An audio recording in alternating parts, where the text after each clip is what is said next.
Hello दोस्तों, नमस्कार, वंदे मातरम, जय हिंद। मैं गणेश स्वागत करता हूं आपके प्यारे परिवार सॉल्यूशन विद गणेश में।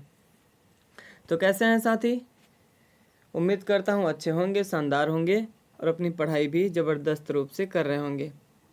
क्लियर है? तो कल की क्लास में हम लोग भारतीय राष्ट्रीय कांग्रेस के बारे में पूर्ण रूप से अध्ययन कर लिया साथी।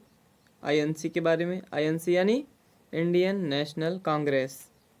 ठीक है, आज की क्लास में हम लोग पढ़ने जा रहे हैं कुछ महत्वपूर्ण पुस्तकें तथा उनके लेखक।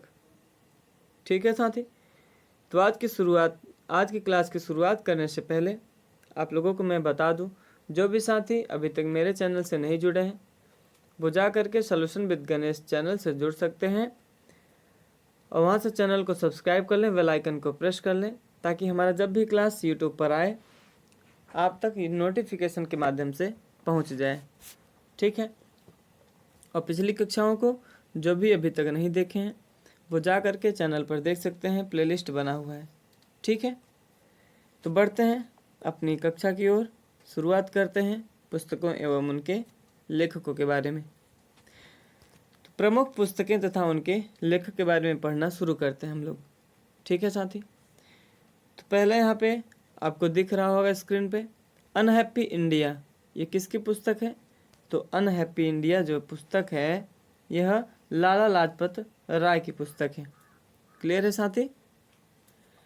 उसके बाद गीता रहस्य। गीता रहस्य किसकी पुस्तक है? तो बाल गंगाधर तिलक की।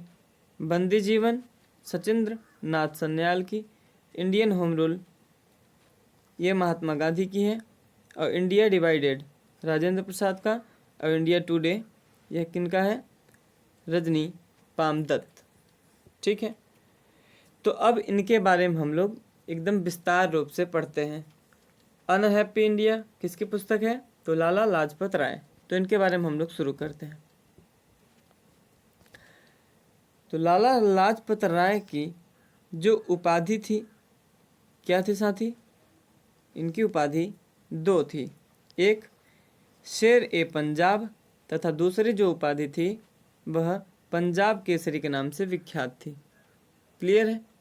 उम्मीद करता हूँ समझ में आ रहा होगा आप लोगों को। इसके बाद इन्होंने यानी लाला लाजपत राय ने सर्वेंट्स ऑफ पीपुल इंडिया नामक संस्था की स्थापना करते हैं। कब करते हैं? 1920 ईस्वी में, और यह लाहौर में करते हैं। इस बात को भी आप ध्यान में रखिएगा। क्लियर है?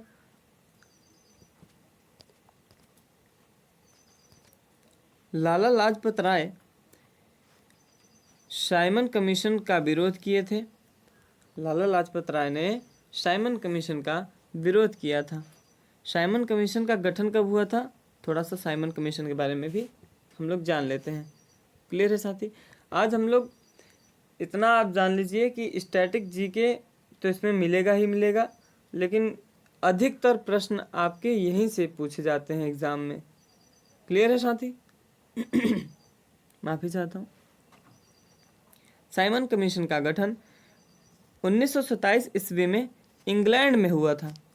कहाँ हुआ था? इंग्लैंड में हुआ था। यह भारत में नहीं हुआ था साथी। इस बात को आप गौर से याद रखेंगे कि साइमन कमीशन का जो गठन हुआ यह इंग्लैंड में हुआ था, भारत में नहीं हुआ था। लेकिन यह 1928 ईस्वी में भारत आया था। इस बात को आप ज़रूर याद रखेंगे। यानी 1 साल के बाद यह भारत आया था। यह एक ऐसा आयोग था जिसमें एक भी भारतीय नहीं थे। यह एक ऐसा आयोग था जिसमें एक भी भारतीय नहीं थे, इसलिए इसका विरोध लाला लाजपत राय ने किया था। क्लियर है साथी? लाला लाजपत राय की पुस्तकें हम लोगों ने अभी देखा। एक पुस्तकों के बारे में हम लोग जाना कि लाला लाजपत राय की एक पुस्तक अनहैप्पी इंडिया थी, लेकिन दूसरा भी आप ध्यान रखेंगे क्योंकि ये सब आपके एग्ज़ाम में हूबहू देखने को मिलते हैं। ठीक है, तो द पीपल नामक जो पुस्तक है यह भी लाला लाजपत राय की है, जो कि अंग्रेजी भाषा में लिखी गई है। किस भाषा में? अंग्रेजी भाषा में लिखी गई है। क्लियर है? 1960 ईस्वी में लाला लाजपत राय बर्मा देश की जेल में रहे थे। यानी इनको जेल में रखा गया था। कहाँ? बर्मा देश, बर्मा की राजधानी रंगून, वहाँ पर इनको जेल में रखा गया था। किनको? लाला लाजपत राय को। लाला लाजपत राय ने भारतीय राष्ट्रीय कांग्रेस की 1920 के कलकत्ता अधिवेशन में अध्यक्षता किए थे।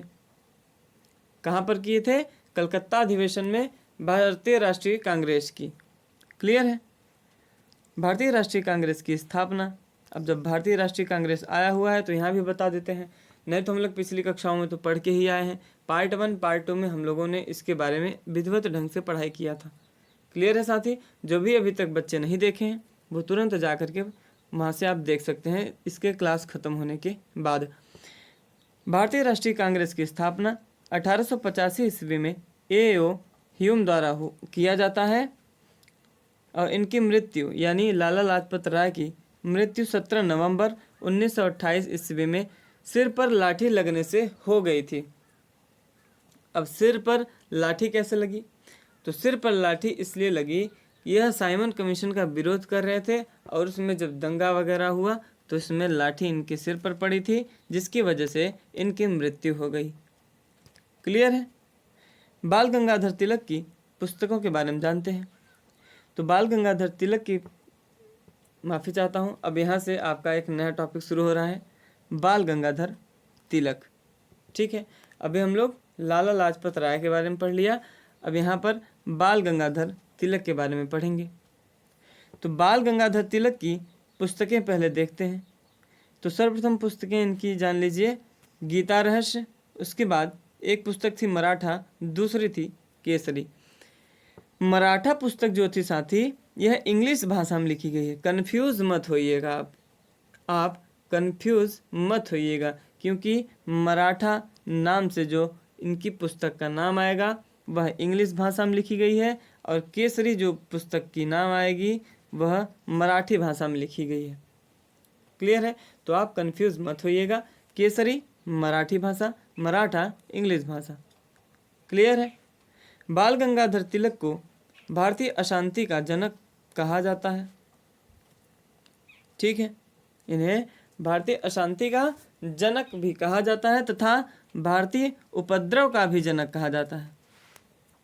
भारतीय उपद्रव का जनक भी इन्हें कहा जाता है। किसे? तो बाल गंगाधर तिलक को। क्लियर है? बाल गंगाधर तिलक के बारे में ही और हम लोग जानकारी लेते हैं। बाल गंगाधर तिलक को स्वतंत्रता आंदोलन में क्रांतिकारियों के समर्थन करने के कारण बर्मा के मांडले जेल में रखा गया था। यानी इनको भी जेल में रहना पड़ा था। कहाँ? बर्मा में ही, जिसकी राजधानी क्या है? बर्मा की राजधानी रंगून।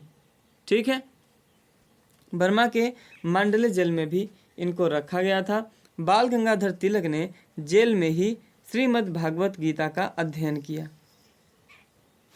ये क्या किए? जेल में तो थे ही, वहीं पर इन्होंने श्रीमद् भागवत गीता का अध्ययन शुरू कर दिया साथी।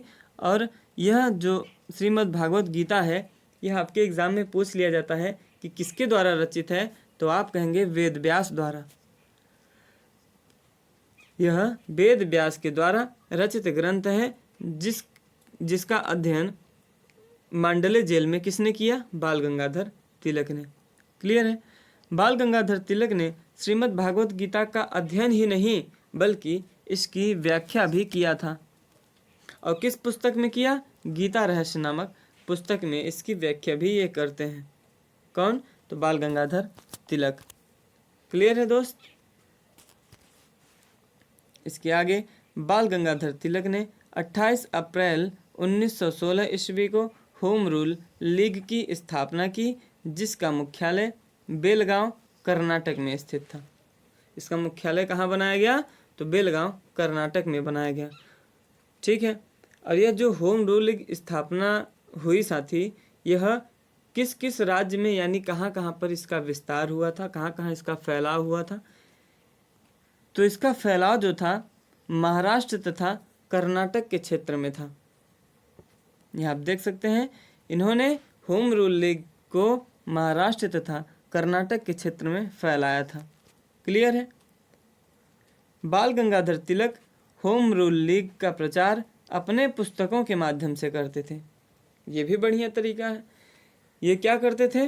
पुस्तकों के माध्यम से अपना जो स्थापना किए थे होम रूल लीग, उसकी स्थापना बाल गंगाधर तिलक ने की थी।